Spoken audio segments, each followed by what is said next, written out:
asalaamaaleykum mbokk jullit yi mbokk taalibe yi ak képp ki nga xam ne rek yow yaa safoo benn dañu dellu siwaat ak yéen si seen émission tey nag bu ngeen xoolee émission bi dafa nekk benn recette boo xam ne dañu ko yàgg a laaj mais tey la ko yàlla dogal alhamdulilah donc bu nekk li ñuy wax li ngeen gis fii muy gerte suukar donc gerte suukar bi ñuy defar nag moom tey ku nekk yow yaay xool noo koy defaree man gerte laa yore fii donc damay commencer par yi nga xam ne ñoom ñoo nekk lu essentiel yeneen yi nga xam ne ay rajout la nga xam ne boo ko amul aussi mun nga defar gerte suukar dinañ leen ko wax incha allah donc pour loolu nag dinañ soxla gerte dinañ soxla sucre dinañ soxla ndox ak sel yooyu mooy yi nga xamante ni yu obligatoire la leneen li nga xamante ni nag moom rajout la mu nekk tuuti cannelle ku bëggul cannelle mu nga ko bàyyi dinaa def aussi tuuti muscade ma am fii lait en poudre soo amul lait en poudre mun nga jël lait concentré wala Gloria bu la neexee yii nii c'est optionnel ñu yor fi aussi tuuti vanille donc man tey poudre bi laa yore au lieu de essence bi ku am essence nga jël ko dinaa soxla aussi tuuti beurre wala ma def mélange ma def tuuti beurre ak tuuti huile de coco loolu lu muy def mooy day tax man du ma utiliser sucre bu bari parce que su baree man sama gerte suukar du ma ko def mu bari suukar parce que su baree suukar rek day metti sa bëñ yeeg yooyu donc te sans plus tarder du ñu def rek lu dul ànd ak yéen si waañ wi bismillah. voilà gis ngeen fi mu nekk nii li ñuy def mooy damay def gerte bismillah. damay def lu xaw a bari parce que dama ko bugg a denc après donc ma daal di jël sama ndox def si man li tax may def lii donc damay def tuuti rek nga xam ni dama koy xaw a baxal tuuti donc loolu benn daf may permettre par exemple gerte bi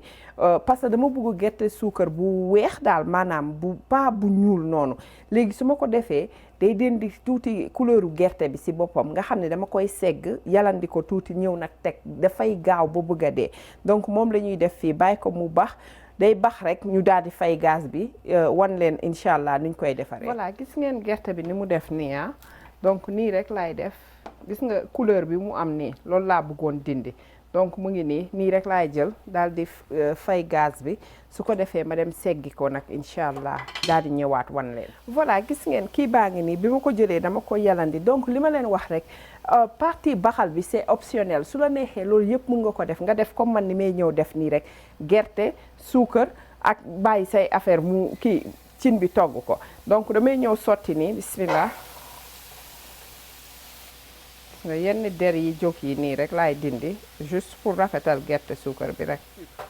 ki nga xam ne moom dafa bëgg gerte suukar bu saf suukar bu baax a baax ba suukar bi di muur ko ba dëll noonu moom day gën a yokk quantité suukar bi man lii baax na bismillah donc mi ngi noonu ñi nga xam ne par exemple dañu nekk ay diabétique ñooñu mun au lieu de ñu jël sucre mun nañu jël comme ni may def chaque fois rek wut substitut wu sucre wala ñu utiliser lem par exemple su fekkee ñoom dinañu tolérer lem mun nañu utiliser lem loolu aussi dina leen dimbali wala nga def mix ñaar yëpp suukar ak lem wala agave par exemple ñi nekk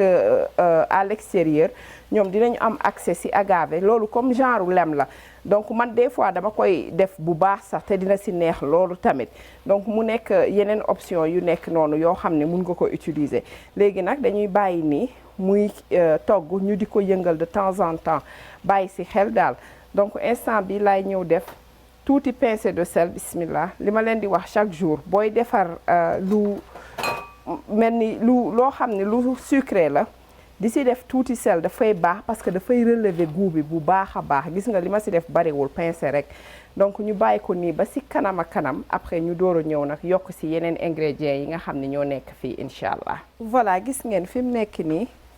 boo ko bàyyee rek gis nga nii lay def gis nga suukar bi mu ngi ko commencé di muur ngeen gis sànq ma daal di jël tuuti ci suñu muscade bi rek daal di ko ci woon gratter donc c'était juste pour mu mun a bax ak moom tuuti rek gis nga. nii la da nga koy bàyyi donc lii c'est environ 8 minutes yooyu moom moo nekk nii donc nii la def 8 minutes rek mu commencé nga gis mu commencé di former wu en gerte suukar déjà donc dañ koy bàyyiwaat nii suñu neexee daal di jël tuuti rek si suñu kii bi lait en poudre bi. ki nga xamoon ni par exemple moom lait concentré la doon def donc bu defee suukar bi rek si lay def lait concentré wala gloria. man comme en poudre la damay def tuuti bismillah tuuti lay def nii bàyyi ba fin bi ma daal di defaat leneen li si des incha allah. gis nga jarul muy bari nii baax na. ma jël gis nga cannelle bi ku mu neex rek gis nga bien que dañu defar gerte suukar et tout mais il faut ñu def si aussi yi nga xamante ni day nekk toujours anti-inflammatoire yi def ko si biir wutaale si tuuti si bienfait yi moom xam nga gerte suukar bi moom doo ko jël di ko lekk chaque jour moo tax boo ko defaree quantité bu bari da nga koy conserver man damay conserver daal di teg parce que su ma ko bàyyee nii kër gi mun nañ ko lekk en un rien de temps laa lay wax nii gis nga voilà ma gaawantu gaaw gis nga mu ngi xaw a bëgg a jàpp sax ci suuf voilà gis nga man dama trouver que ni su ma ko defaree ci poêle bi ci laay ëppee contrôle ci gerte suukar bi que su ma ko defee ci cin daal parce que boobu dafay gën a damay am tendance di def lu bare donc moo tax ma def ko nii ci poêle bi nii voilà donc ñu dawalaat yeneen peut-être 8 minutes maximum 8 minutes daal dina pare incha allah. voilà gis ngeen léegi ma daal di jël tuuti ci suñu essence vanille bi ñu wax kiiwu vanille bi voilà man poudre bi la essence bu la neexee nga def ko léegi nag ma daal di jël gis nga coco ak beurre bi ma leen waxoon sànq huile de coco wala beurre kese bismillah voilà. donc nii rek lañ koy def mélanger ko bàyyi ko ay 2 minutes rek même pas ñu génnee ko parce que gis nga mu ngi nii commencé di jàpp sama loxo. voilà gis ngeen léegi fi mu nekk nii gerte suukar bi pare na li may def mooy dama koy transvaser léegi bu la neexee nga bàyyi ko fii di ko yëngal ba baa muy sedd mais man dama koy def ci benn plaquette yi nga xamante ni walla sa benn kii plateau bu mag a mag léegi soit nga diw ci diw. comme ça affaire yi du taqalikoo wala nga def ci papier sulfurisé man moom laay def bu ko defee ma daal di jël gerte suukar bi sotti ko ci nga xamante ni dinañ leen wan encore ñun nuñ koy tasaaree et tout nga xam ni dafay gaaw a sedd après naka nga koy conserver nga xool nu la neex rek nga conserver ko incha allah. boo ko sottee nii rek da ngay jël tas ko nii gis nga diw bi ak beurre beeg yooyu gis nga li muy def day tax yow doo am benn kii yëf yi du taqalikoo daal donc nii rek lañ koy def daal di koy bàyyi bu seddee après ñu ñëw wan leen incha allah. voilà kon nag mbokk jullit yi mbokk taalibe yi ak képp ki nga xam ne rek yow yaay safoo bernde seen émission mi ngi woon nii ñu indiloon leen tey nag li ñuy wax gerte suukar donc ma wax leen rek comme li ma leen wax ci biir émission bi du nekk gerte suukar boo xam ne dafa bari suukar torop donc moo tax mu mel ni ki nga xam ne dafa bëgg mu bari suukar ba nga xam ne day couvrir yëpp day maanaam doubler mbaa mu tripler quantité sucre bi nga xam ne moom la ñuy utiliser ñu daal di koy boole nag ak meew donc meew bi moom du sama idée soxna Absa Bal mi nekk ci les grandes dames de chez Bilo moo ma jox idée bi ma essayé ko macha allah mu neex lool bi ma ko essayé donc ma daal di ne pourquoi pas ma partager ko ak yéen parce que man xale yi ñoom yeneen affaire lañ ko doon boole man café laa koy booleel d'habitude wala ma boole ko ak thé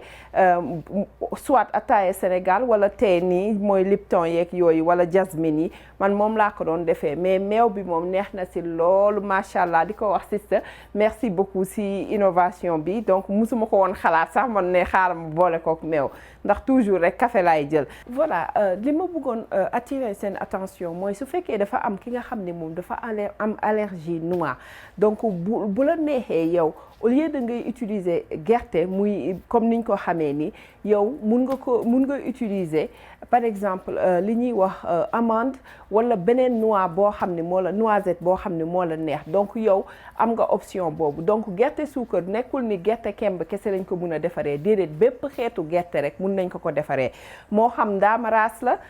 moo xam kii la pistache la moo xam yeneen xeetu gerte yi donc yow mun nga utiliser loolu à la place voilà loolu laa fàtte woon mentionné. émission bi nag tey moom ñu ngi koy may képp ki nga xam ne rek yow yaay safoo chez Bilo plus particulièrement les grandes dames chez Bilo soxna Absa ñu ngi la koy jox di ko jox suñu sister Labudou borom gerte suukar yu neex yi moom tamit macha allah ñu ngi koy jox recette bi nekk ci France di ko jox aussi suñu suñu sister Aïda Touré Mame Diarra Gueye ak aussi jox ko tey ji sister Sali Diallo di ko jox aussi Adja Khady Mbaye